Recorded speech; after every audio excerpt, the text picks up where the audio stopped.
detaliile mici care aduc diferențe mari la rezultat. Vă salut cu mare drag, sunt Uila Chicioba, nu de mult am terminat pregătirea echipei Dream Life Builders și v-am promis că voi face un rezumat pentru cei care n-au putut fi prezenți la pregătirea echipei noastre. Am și făcut o mică listă despre aceste lucruri și în această înregistrare voi vorbi despre, în afacere, acele mici diferențe, cele mici detalii, care foarte, foarte mari sunt rezultatele ca diferență între dacă faci bine și dacă faci prost. În ghilimele prost, adică acela care nu-ți aduce rezultatul dorit de tine. Dar hai să și începem. Una dintre cele mai mici lucruri, aparent inexistentă, nu se observă, dar totuși formează o diferență foarte mare la rezultat, este atitudinea ta, care o crezi că o ai, convingerea, credința ta și cea pe care o spui și există în tine. Tu spui, de exemplu, produsele acestea sunt foarte bune. Deodorantul este extraordinar de bun, își merită prețul. Okay? Spui acest lucru. Te întreabă cineva, asta e convingerea ta? Da, asta e convingerea mea.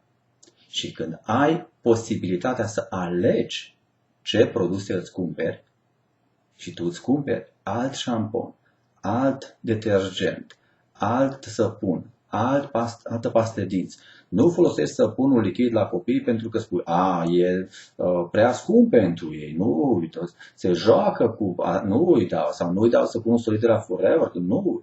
Deci când prin acțiunile tale aceste lucruri faci, de fapt, în tine produci o diferență mare între convingerea ta spusă și convingerea ta reală prin acțiuni.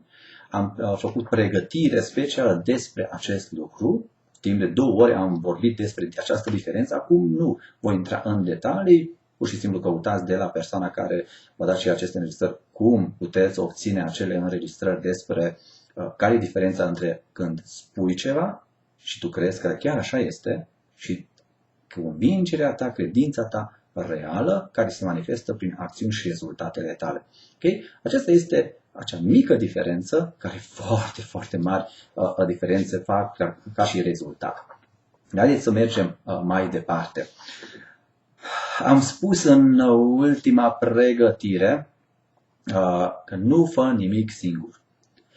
Și mulți acest lucru au înțeles-o, nu fă nimic. Că nu acționea. E o mare diferență între nu fă nimic sau nu fă nimic singur. Cuvântul că este singur în această afacere, la început măcar, totul faci după cum îți recomandă îndrumătorul. Totul. Dar acesta nu este diferit față de nimic altceva.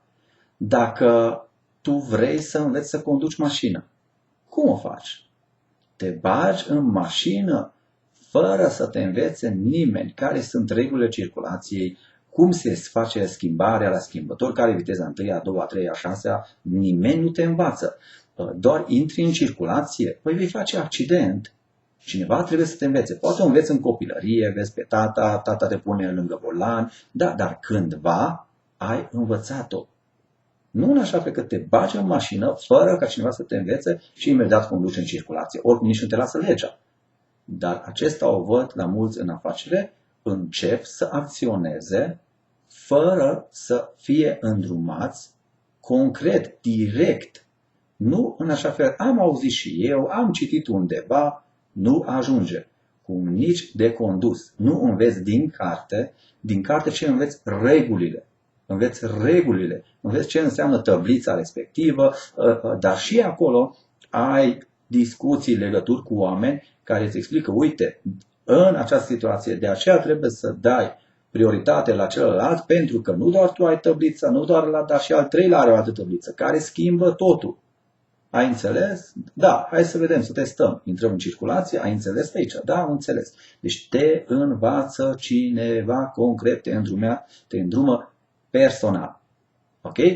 În această afacere la fel este. Nu fă nimic singur. Singur este cuvântul cheie. Bine, nu fă nimic singur la început. Când îndrumătorul îți spune, acesta deja văd că o știi, te pricepi, îmi dau acordul să faci singur. La fel este și în circulație, nu? Vine îndrumătorul tău, instructor, și spune, deja ești bun, am testat în diferite situații, acesta o poți face. Dar degeaba ai învățat să conduci o mașină, pentru că nu înseamnă că ai dreptul să conduci și camion. Acolo iarăși trebuie să înveți. La fel este și aici, când vrei să ajungi la următoarea treaptă, îndrumătorul iarăși trebuie să te învețe bine. Dar cum conduc camion? Știu să conduc camion foarte bine, dar asta nu înseamnă că am dreptul să conduc motocicletă. Bine, atunci iarăși înveți cum se conduce motocicletă. Deci înveți, atotdeauna când înveți și vrei la următorul nivel să ajungi să înveți un lucru nou, totdeauna cu îndrumătorul tău înveți, totdeauna. Deci aici detaliul mic este singur, nu fă nimic. Și nu acționa până când un îndrumător nu-ți spune asta, deja o poți face și singur, văd că ești bun. Până atunci nu fă nimic singur, doar ce ți-a spus îndrumătorul să o faci.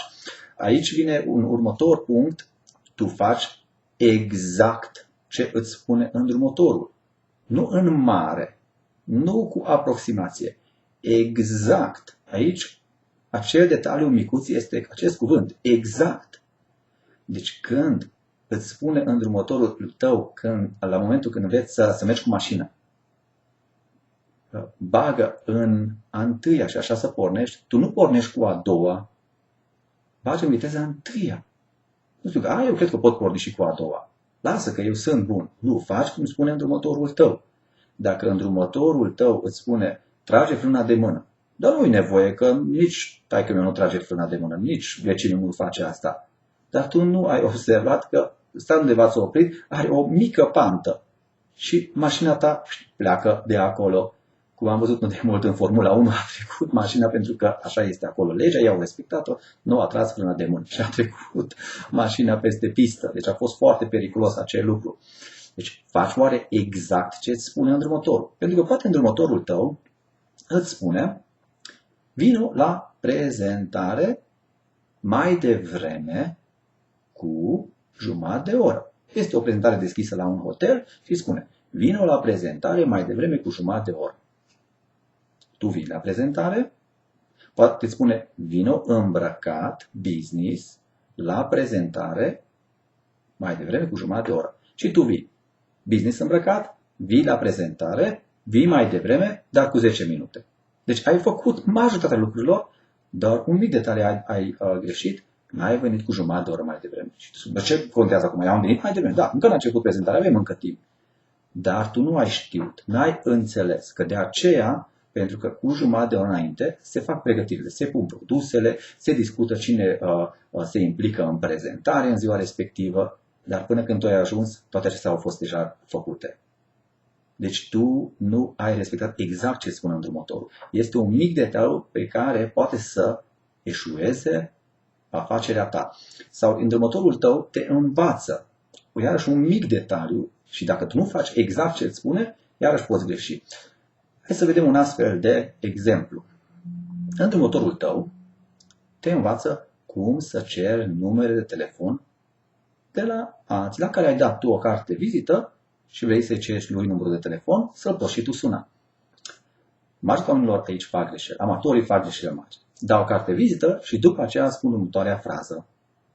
Îmi dați și dumneavoastră numărul de telefon. La acest lucru, răspunsul în majoritatea cazurilor este lăsați că vă sun eu dacă am nevoie de ceva. Deci în motorul tău te-a învățat următorul lucru. În momentul când ai dat carte de vizită, sub forma făcută de partenerii echipei DLB, întreabă, aveți și dumneavoastră un număr de telefon? Nu dacă îți dă, dacă are. Știți care este metoda noastră, care ne cunoașteți? Aveți și dumneavoastră un număr de telefon? Spune că da. A doua întrebare, aici este o hârtiuță, o click și îmi puteți scrie aici? Sigur că poate. Nu am spus dacă îmi dă numărul de telefon, dacă poate să îl scrie aici. Da, sigur poate, știe să scrie, nu? Deci îl scrie și îmi dă numărul. Nici nu conștientizează, pentru că eu l-am direcționat în acea direcție. Am întrebat dacă are și am întrebat dacă poate să o scrie aici.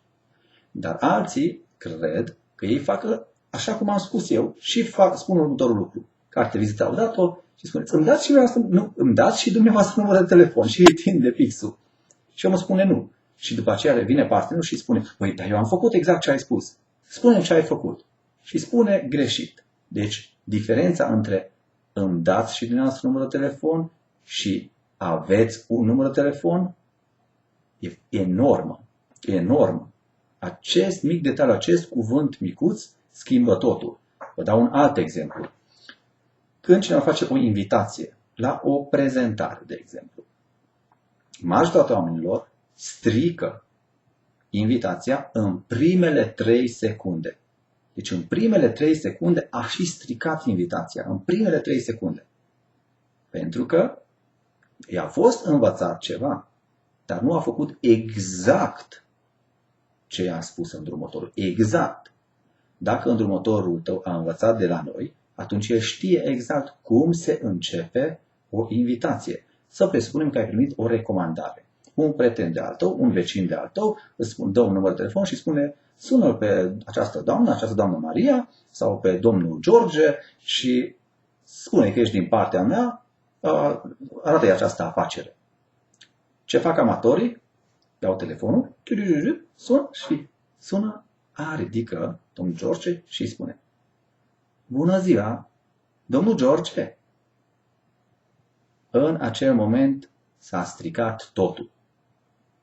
Pentru că invitația trebuie începută în felul următor. Bună ziua, domnul George. Nu, bună ziua, domnul George. Sau vorbesc cu domnul George. Nu așa se începe. Dacă cineva începe cu bună ziua, domnul George, vorbesc cu domnul George. Care e răspunsul? Cine e? Pentru că dacă îl întreabă că vorbesc cu domnul George știe că ei nu se cunosc, că altfel nu ar întreba, păi m-ar recunoaște după voce. Deci atunci, în capul lui ce este? Mă sună un străin. Ce vrea de la mine un străin? Deci, imediat, domnul George este într-o situație de mă apăr. Apoi, doar ce a pus o întrebare, cine e? El conduce din momentul respectiv discuția. Și zice, ia știți, sunt cu tare, am primit numărul dumneavoastră de la...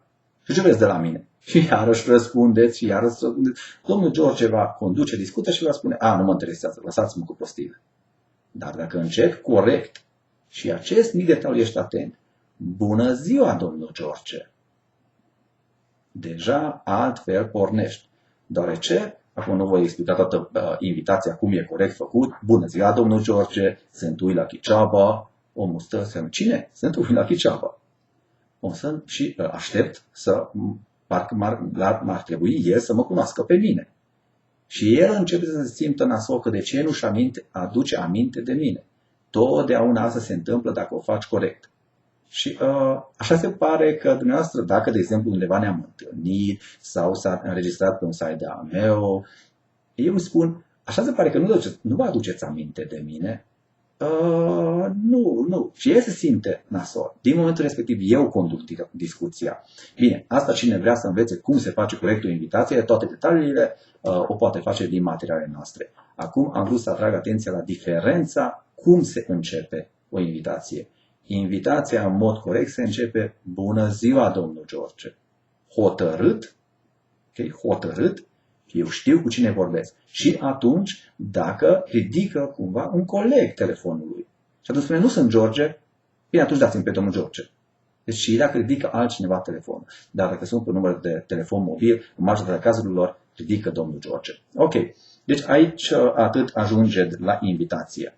Diferențe, numărul de telefon am discutat, nu fă nimic singur, am discutat, am spus de sponsor, am discutat, mi-am făcut notițe să vă spun și voi cât mai multe lucruri din cele care am vorbit la conferință. Am discutat despre diferența ce crezi tu și ce este într-adevăr așa, nu ce spui tu, că asta e credința ta. Haideți să vorbim despre prezentări, când ai discuții personale cu oameni. Te întâlnești undeva, într-o cafenea, cu cineva sau ai un birou și ce văd la amatori? Au puse pe masă, la o discuție, catalog, diferite manuale și alte lucruri. Le lasă la îndemâna prospecților. Este una din cele mai mari amatorisme. Din ce motiv? Vine omul acolo. Dacă vede un catalog, ce este în capul lui, va trebui să cumpăr ceva.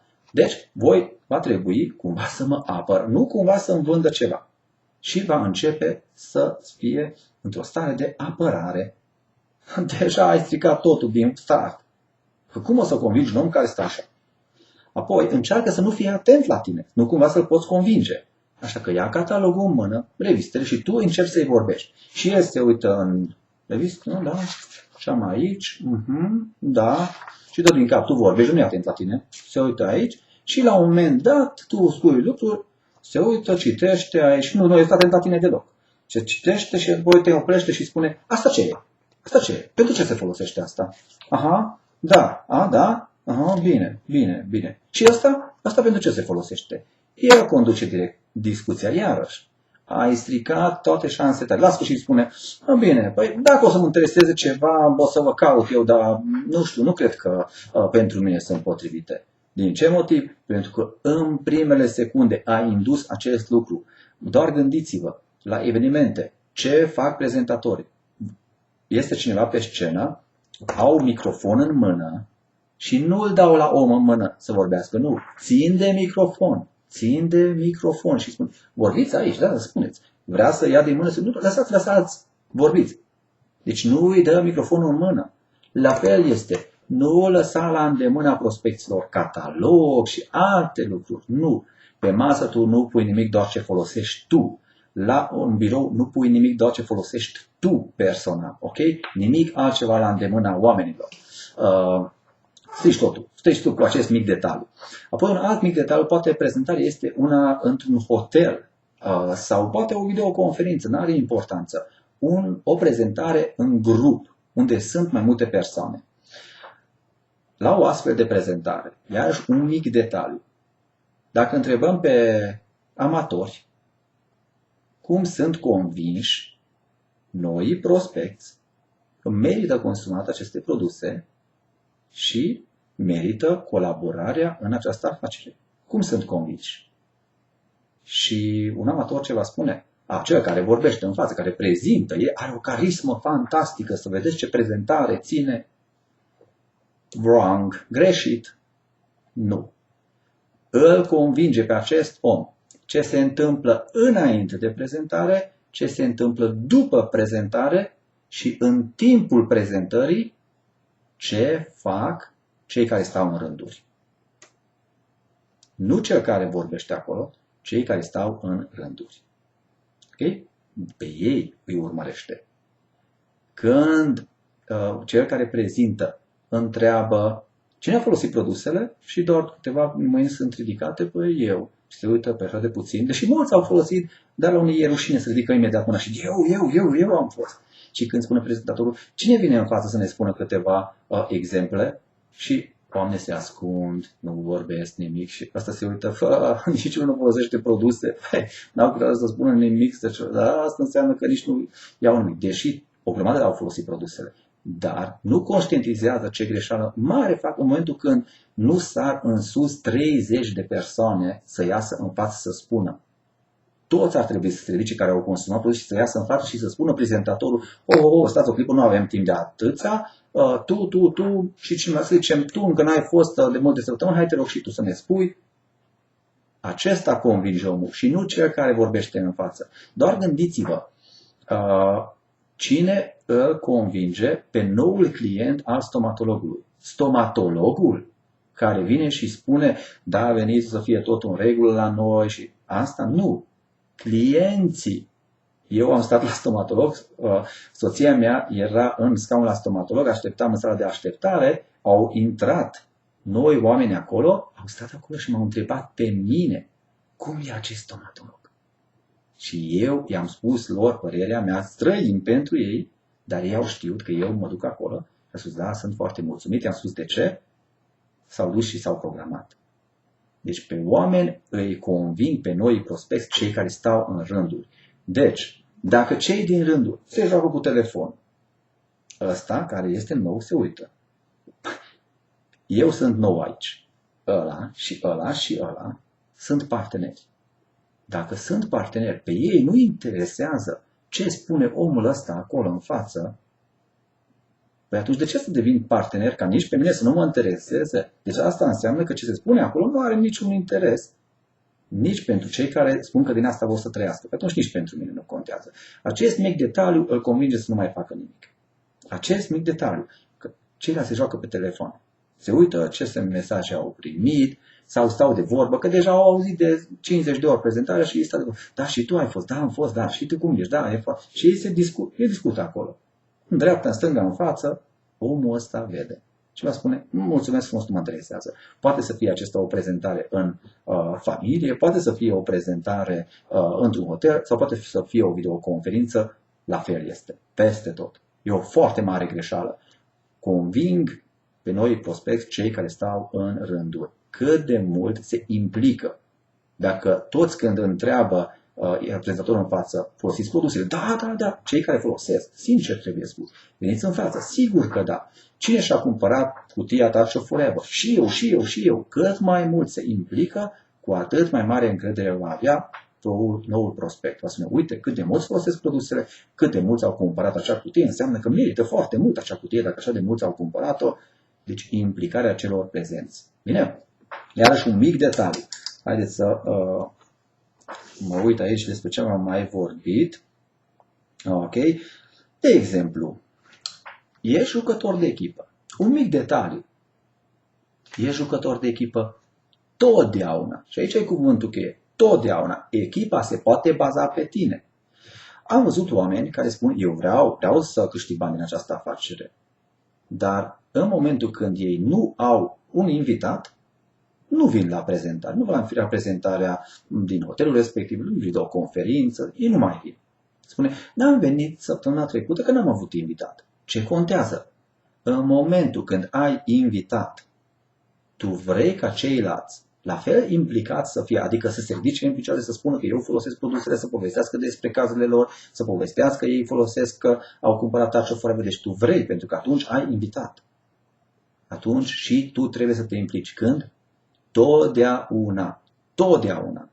La fel de intens, parcă ai avea acolo cel mai promițător prospect. Totdeauna. Și asta e întrebarea. Totdeauna se poate baza echipa pe tine? Sau doar atunci vii la prezentările deschise când ai invitat? Doar atunci ești implicat într-o videoconferință când ai invitat? Doar atunci? Sau tu ești jucător de echipă totdeauna? Doar gândiți-vă, un fotbalist poate să fie fotbalist profesionist dacă spune, păi eu vin să joc la meciuri când sunt în echipă, când intru și eu pe teren.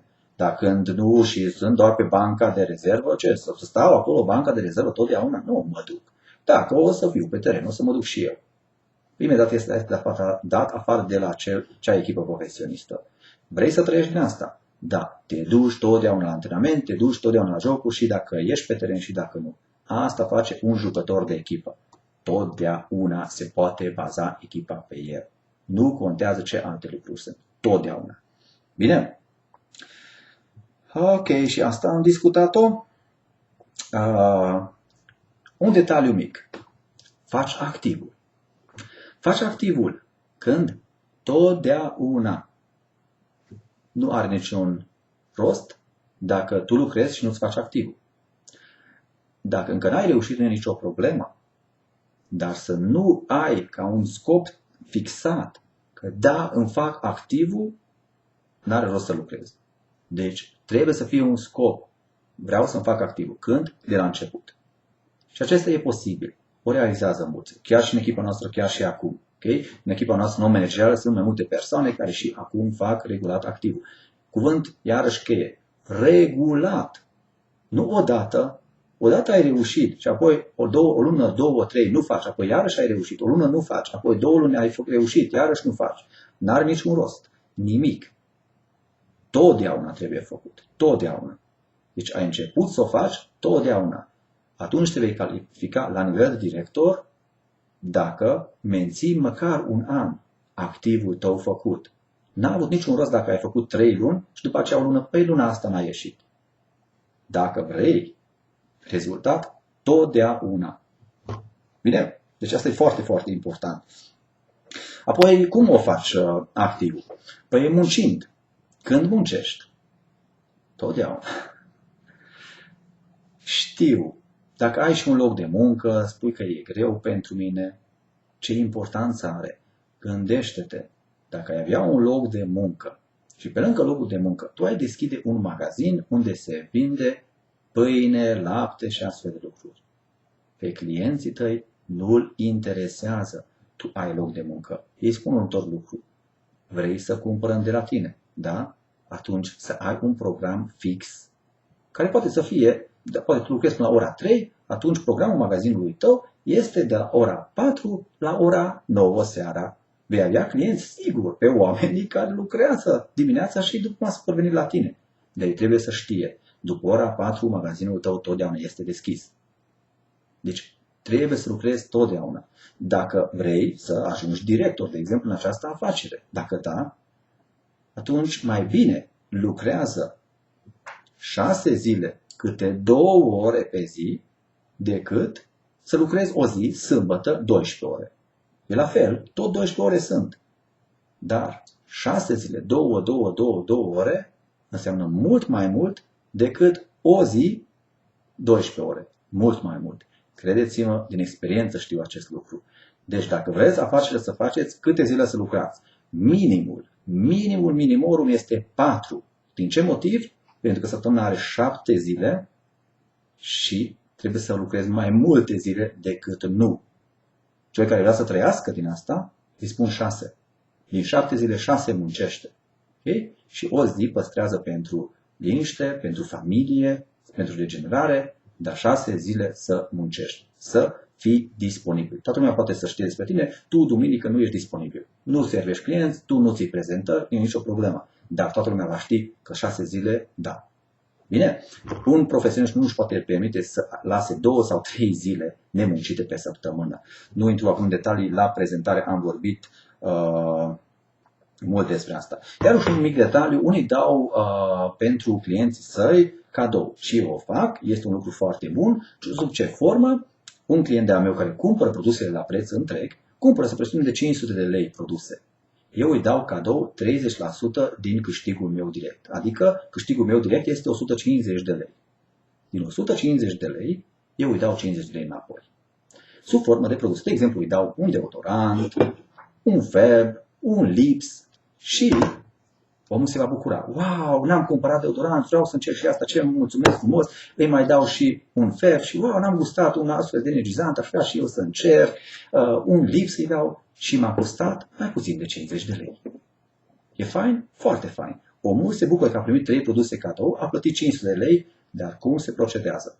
Îi dau produsele care le-a plătit, îi explic cum să folosească, îmi plătește și după aceea îi dau cadourile. Nu înainte. Dacă fac invers, va considera că deodorantul era în prețul care l-a plătit.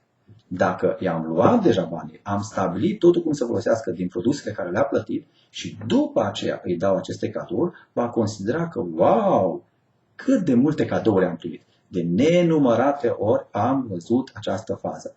Îi dau cadou la client la sfârșit după ce am terminat totul și îi dau una și spun cum să folosească, îi mai dau una și mai dau una și se miră, wow, am plătit 500 de lei, am primit 7 produse și pe lângă acesta am primit cadou încă 3. Hey, uite ce om corect, ce fain, ce extraordinar.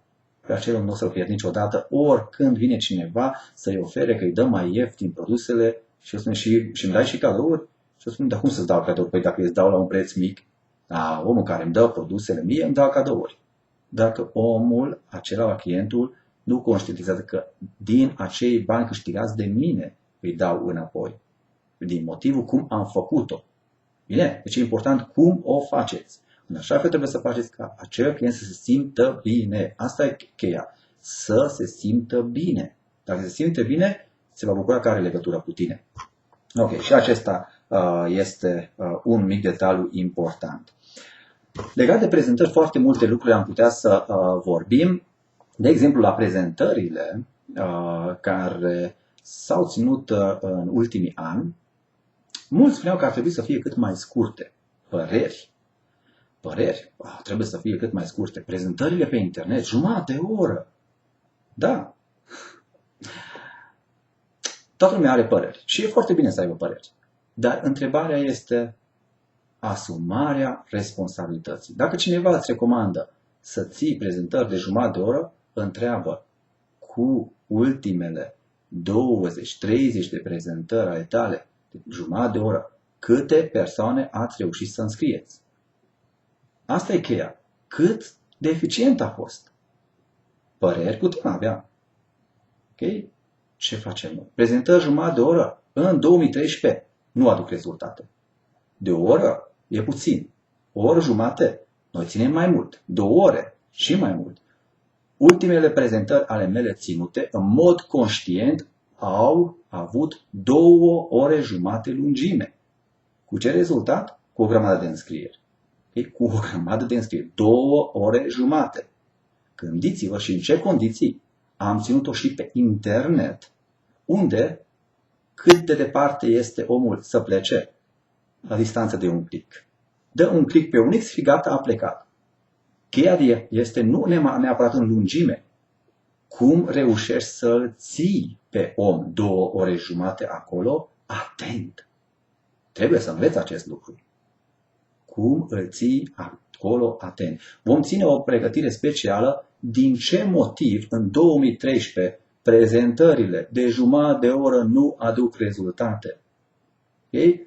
Poate are cineva altă experiență, poate să aibă, e ok, dar să spun atunci, uite, eu am ținut 30 de astfel de prezentări de jumătate de oră și atâtea înscrieri au fost. Și e ok. Dar noi vă putem arăta, indiferent că e om mai vechi, cum este Luxa, face înscrieri cu aceste prezentări, cum este Oleta, face înscrieri, cum este Alexe, este doar de 2 luni jumate cu noi și deja a făcut 9 înscrieri. 9 înscrieri. În prima lună integrală, în mai, a făcut 2, în luna iunie a făcut 4 și acum suntem în iulie, în dată de 16 și în iulie, în dată de 16, el deja are 3 noi înscrieri. Deci, aceste prezentări funcționează, nu sunt teorie, funcționează. 2 ore jumate. La prezentările noastre, de exemplu, și sub formă de videoconferințe, am ținut-o până la ora aproape 12 noaptea. Deci 11 jumate s-a terminat prezentarea. La aceste prezentări au stat mămici cu copii împreună care avea 4 sau 5 ani. Cu copilul împreună stătea acolo. Au stat mămici, doamne, cu fiicele sale care ziua următoare au avut examen de bacalaureat. Și la 12 jumate fiica încă era acolo. Din ce motiv? Trebuie să știi cum îi ții acolo. Și o să vorbim o dată despre acest lucru, din ce motiv funcționează în acest moment prezentările mult mai lungi decât prezentările de jumătate de oră. Bine? Deci vom vorbi despre acesta. Și despre cel care are anumite păreri, e foarte simplu, să-și asume responsabilitate pentru părerile sale. Să spună, uite, lucrurile care le fac eu aduc următoarele rezultate. Și puteți să arată în care sunt rezultate și e foarte bine, mă bucur, fac cum spui tu. Și haideți să vorbim despre aceste rezultate, din ce motiv recomand aceste prezentări lungi, nu explic acum metodologia lor, dar să vedem ce rezultate sunt. Luxa, ați observat că partenerul din echipa noastră non-managerială obține rezultate, le publică în continuu face înscrieri, 3, 4, 5 înscrieri fiecare lună. Okay? Face activul, face o grămadă de puncte MVP și îi crește echipa. Are activi în echipă. Supervisor are 2 activi regulat deja. Oleta face deja de 3 ori a făcut activul, a făcut mai multe înscrieri. Monica este de noi, din nou cu noi de vreo 5, cred că 6 lună parcă, în fiecare lună a făcut mai mult decât punctul său personal, în fiecare lună, deci încă nu este total implicat, dar totuși în fiecare lună a făcut 1 punct jumate, 2 puncte, deci e foarte aproape de activ. Alexe este om nou, încă nu are 3 luni în această afacere, sunt convins în scurt timp se va califica supervisor, în prima lună 2 puncte, în a doua lună a făcut activul cu 2 înscrieri, în a treia lună, de fapt a doua lună completă, pentru că prima lună a avut doar 5-6 zile, foarte puține. În a doua lună completă a făcut iarăși activul și a făcut 4 înscrieri. Luna aceasta, iulie, este a treia sa lună, care încă nu s-a terminat, avem doar 15 zile. A făcut deja 3 înscrieri, cum v-am spus, și sigur va face activ, asta nu e întrebare și va și mai multe înscrieri până la sfârșitul lunii. Și aș putea să lungesc și toate acestea despre care am vorbit sunt în echipa non-managerială noastră. Non-managerial, nu despre toată echipa vorbesc. Non-managerial care lucrează cu mine împreună. Bine?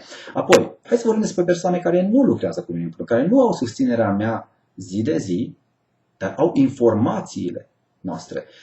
Ne-au contactat de mai multe ori diferite persoane și chiar m-aș bucura dacă ați confirmat dacă așa este sau nu. Doamna Vali Beniane, o grămadă de ori ne-a spus, nu este în echipa noastră, că folosește informațiile din această echipă și, dacă bine am înțeles, are mai multe înscrieri. Poate ne confirmă ea dacă ne scrie.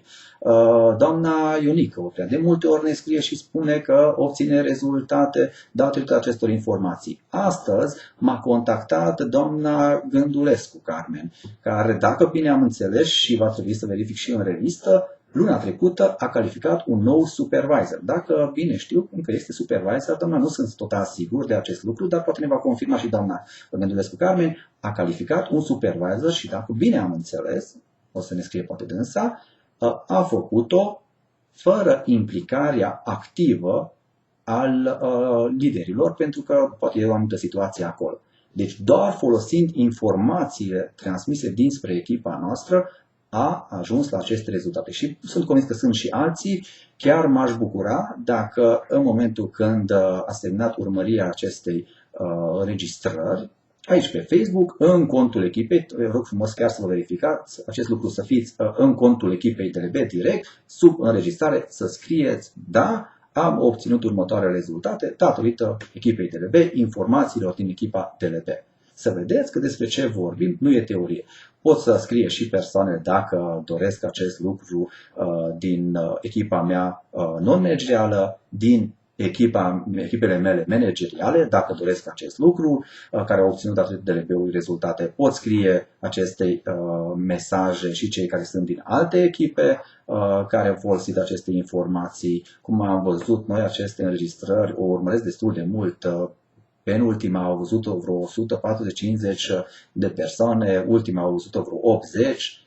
Deci văd că sunt urmărite aceste înregistrări. Aștept ca să scrieți și aceste mesaje. Mă ajutați foarte mult în a continua mai departe cu aceste rezumate. Bine, dacă primesc de fiecare dată impulsuri, nu aștept de la nimeni să mă laude. Nu asta aștept, nu cumva să mă înțelegeți greșit. Aștept semnal. Ce ați obținut datorită acestor? Dacă văd că se obțin lucruri datorită acestor informații transmise spre voi, o voi continua. Dacă văd că nu sunt necesare și nu se obțin sau scad numărul persoanelor care o folosesc și au nevoie de el și obțin rezultate, atunci timpul meu și energia mea îl voi direcționa în altă direcție unde produc mai mult. Deci scopul meu cu acesta este să contribui la creșterea rulajului și în echipa mea, dar și în alte echipe, cu aceste cunoștințe practice care vin din lucruri încercate și nu idei, teorii care ar fi frumoase. Ei, un lider pe care îl respect foarte mult mi-a spus la un moment dat: nu te aștepta ca ceva să fie ușor și ieftin, așteaptă-te la acel lucru să merite. Okay? Și această afacere merită făcută dacă o faci în mod profesionist. Noi în asta vrem să vă ajutăm să faci lucrurile în mod profesionist care chiar aduc rezultate la cei care le aplică. Numai bine, multă sănătate, mulțumesc că ai urmărit această înregistrare și chiar dacă ai obținut orice rezultat datorită acestor informații, indiferent din ce echipă ești, ai ajutat foarte mult dacă totdeauna ai scrie aici pe Facebook, sub această înregistrare, mesajele tale, ce ai reușit să obții, ce ai învățat. Mulțumesc frumos încă o dată, numai bine, mult succes! Dacă sunt destul de multe astfel de comentarii, voi continua mai departe cu aceste, să zicem, rezumate. La revedere!